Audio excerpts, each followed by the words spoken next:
Ever felt lost when EQing your tracks? Well, today we're going to take you through the entire frequency spectrum so you can work out exactly what's happening and how to fix it.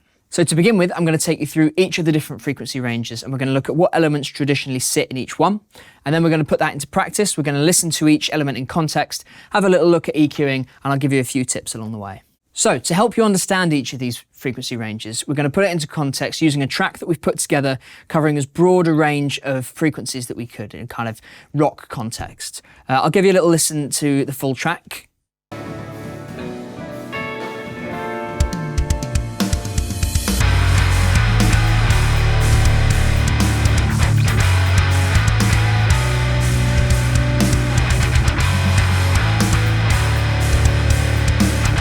So to kick things off, let's start right at the bottom with sub-bass. We're going to look at the frequencies between 20 Hz and 60 Hz. Now this is more of a sort of felt frequency range as opposed to heard. It's like that low-end kick you feel in your chest at a gig. Now to put this into context, I'm going to load up a EQ plugin on the bass guitar. So I'll bring that up, there we are. And I'll just let you have a little listen to the bass in full.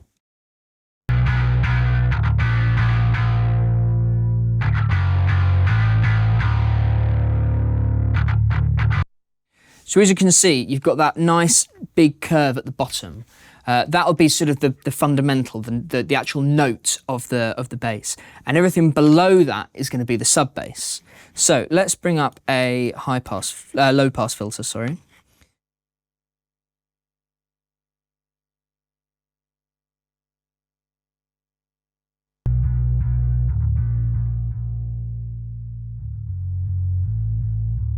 So I've cut it off at 60 Hz, so we're only listening to 20 to 60 Hz now.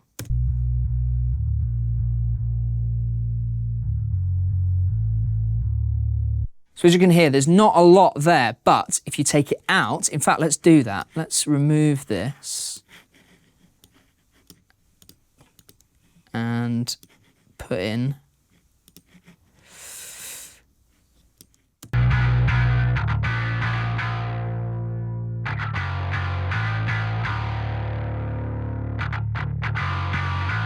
Suddenly the bass has lost all its power, all of that really lovely low-end fullness. So it's a really, really important area to keep an eye on.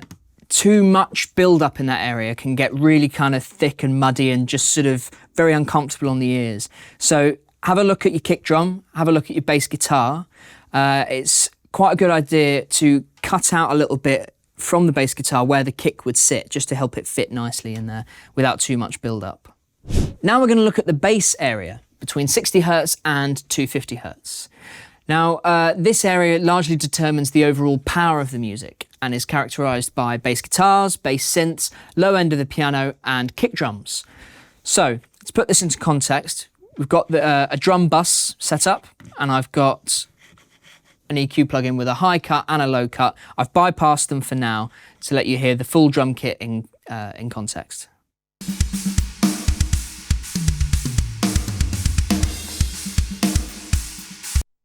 Lovely. Right, let's turn on the EQ.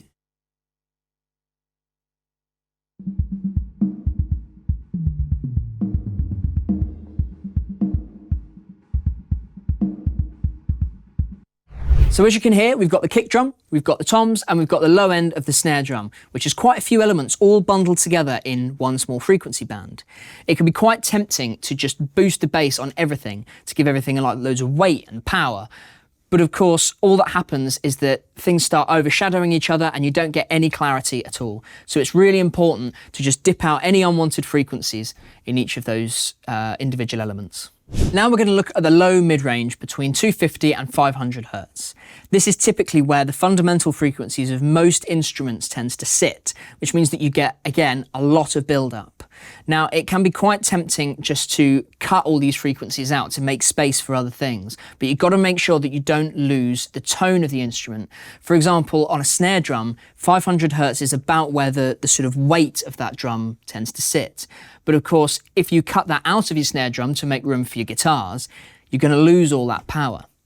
So let's have a listen to what that sounds like in isolation. I've just cut out the frequencies we don't want. We're only listening to the low mids in the electric guitar.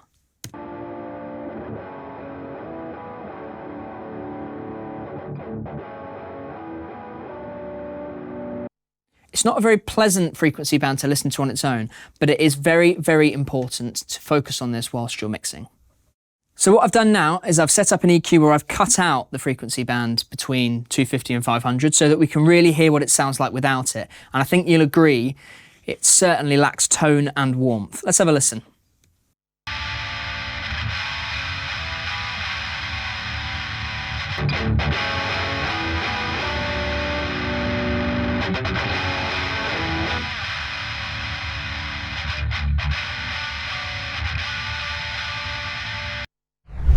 And that brings us neatly onto the mid-range. We're going to be looking at 500 Hz to 2000 Hz or 2K. Now this is generally where the clarity lies in most of your tracks. If something's lacking a little bit of clarity, you've got a little bit of a dull sound, it might be an idea just to boost that a little bit, or if something is overshadowing something else in that kind of area, just drop it down a little bit to make space. So, I've got the lead guitar track here and we're going to listen to it in full, and then I'll engage the EQ so you can hear just the mid-range section.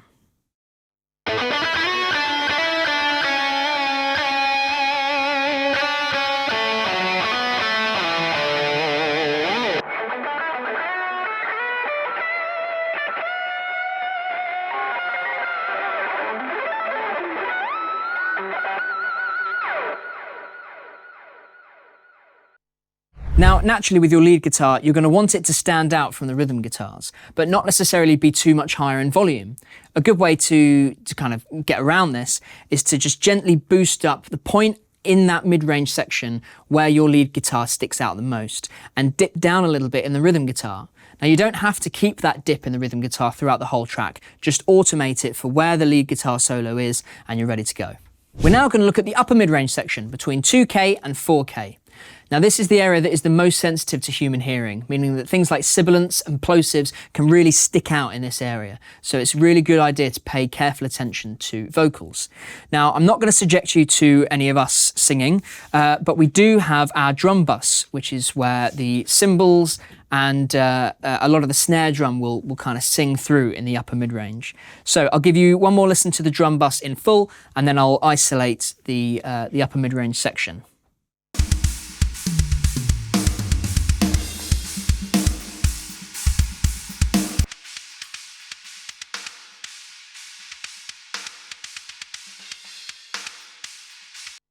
So as you can hear, you've got the sort of lower end of the cymbals and the upper end of the snare with that kind of bite as the stick hits the snare. So if you want more kind of attack on the snare, that's where you need to do a little bit of a boost. And if your cymbals are a little bit too kind of muddy, then perhaps a little bit of a dip on the overhead mics.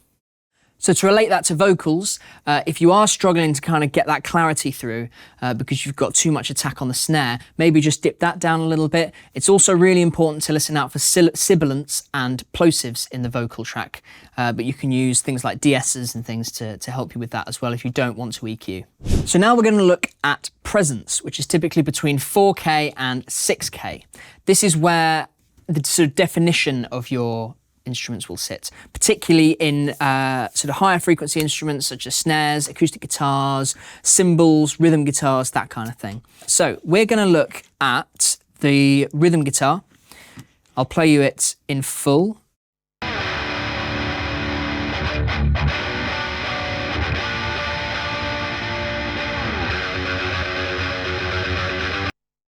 And now I'm just going to solo up that bandwidth so you can really hear the presence in that guitar tone. Here we go.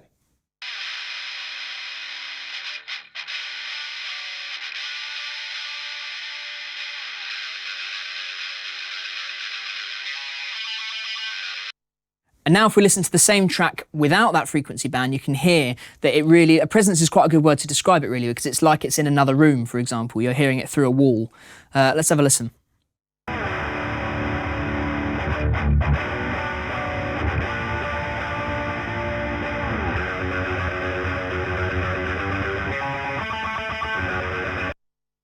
Our final frequency band is Brilliance, which sits between 6 and 20k Hertz. 20k is the threshold for human hearing up the top end. If you want to add more sort of airiness to your mix, if you just need a little bit more top end on everything, it's a good idea just to bring that up a little bit.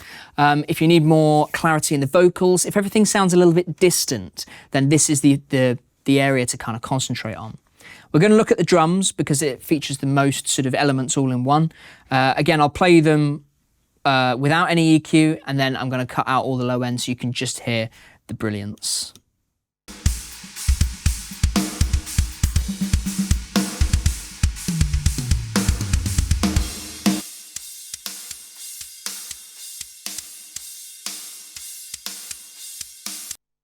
So as you can hear, you've got all that shimmer of the cymbals, you've got the kind of airiness of the snare, and you've also got a little bit of the click from the beater hitting the kick drum head. So really, you've got all the elements in there. So if everything just needs a little bit more kind of presence and clarity, then this is certainly the area to focus on. But equally, as with all of these frequency ranges, it can be a problem once things start to build up, and you might need to go through your individual tracks and just dip down on a couple of things to prioritize the elements that you want to really stand out. So to help you best understand how each of these frequency bands works in context, what I've got here is the full track with a full mix, and I've soloed each of the individual bands for you to have a listen to. So let's have a listen to the full track, and I'll begin soloing each of the individual bands for you.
So as you can hear, each of those bands has their own kind of characteristics, their own sort of problematic areas when things start to get bunched up. So it's a really good idea to get familiarized with each of the different bands so that you can identify problems when they arise and know how to solve them. So as you may be aware, there are literally thousands of EQ plugins to choose from. Each will have their own slightly different characteristics. They might have certain features that others don't, their strengths and weaknesses. I'm going to take you through 3 of my favourites, and I'll show you the differences between them so you can find out what's best for you. You've seen me using this one here. This is the Pro-Q3 from FabFilter. Great thing about this is that when you hit play, it'll give you a sort of analysis of the frequency spectrum, so you can actually see where the peaks and troughs are in the waveform in real time. I'll just show you what that looks like now.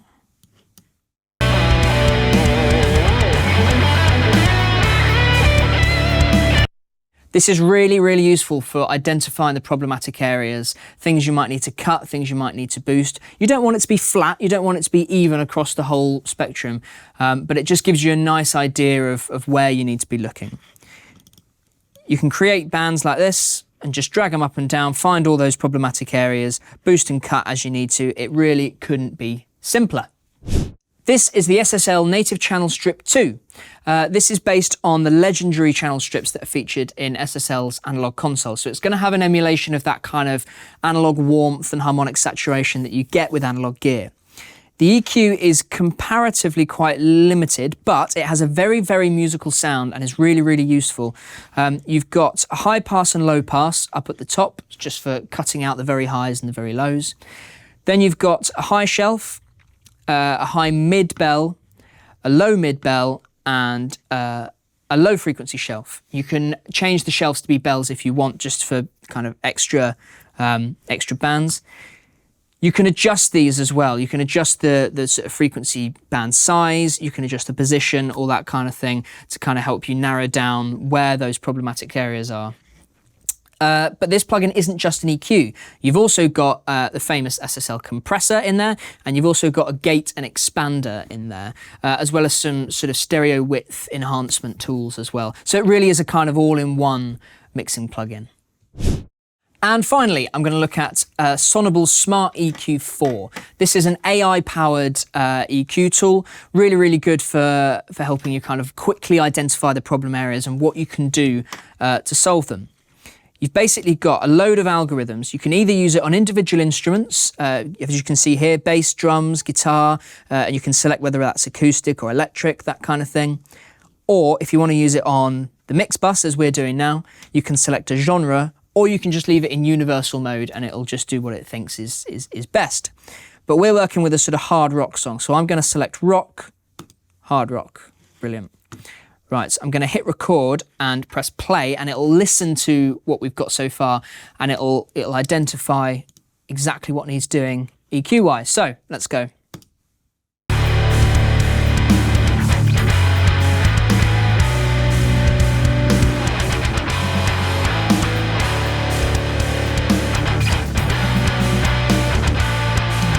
So as you can see, it's drawn out a curve for us, and using this section here, we can adjust just how much of that we want to, how kind of intense we want that EQ to be. And we can even drop it into negatives as well to completely flip the EQ curve.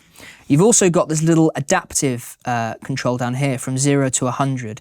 And what this does is it essentially changes the EQ slightly as the mix goes on in real time to kind of combat frequencies that come and go. I'll show you what that looks like now. If I just set it to 100 so you can see it at its full effect.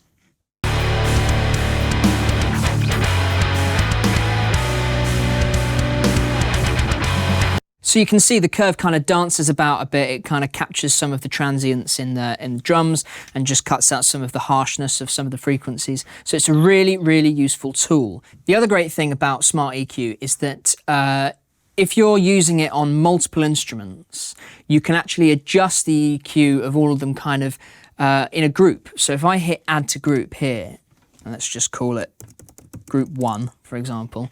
If I have multiple instances in here, you can choose how you prioritize each of these EQs. So say you have the snare drum as a high priority and you have the kick drum as a low priority. Every time that there's a little bit of a clash or there's too much going on in one of those frequency bands, it'll drop a frequency band in the kick to prioritize the snare to give it more clarity. It's a really, really handy kind of auto tool for mixing. So those are just 3 of my favorite EQ plugins, but it is worth bearing in mind that you can EQ on absolutely any of the thousands and thousands of plugins that are out there. There is no right answer when it comes to this. It's whatever is to your personal taste, whatever your mix needs. If you're looking for that kind of analog warmth and saturation and kind of coloration, then an analog emulation like the SSL, for example, or some of the Arturia stuff is kind of perfect for that. Or if you need more kind of surgical and precise, clean EQ, then something like the FabFilter is perfect. So when putting this into practice, when you're EQing individual elements, it's generally better to cut the unwanted frequencies before you start boosting anything. If you just go ahead and boost all the brilliant frequencies on every single track, all you're going to get is overcrowdedness. What you want to be doing is making space for the other instruments to kind of slot in so that everything fits nicely and you can hear all the detail in each of your tracks. So hopefully that's given you a better understanding of each of the frequency ranges and where the problems can arise, how to deal with them and how to identify them. What did you think of the 3 plugins that we looked at? If you've got a particular favourite of yours, please leave it in the comments below if there's one you think we should have looked at but didn't. And if you've got any little tactics and little tricks for EQing, then be sure to share that as well. If you like this kind of content, give us a like, give us a subscribe, share with all your friends. And I've been James and I'll see you next time.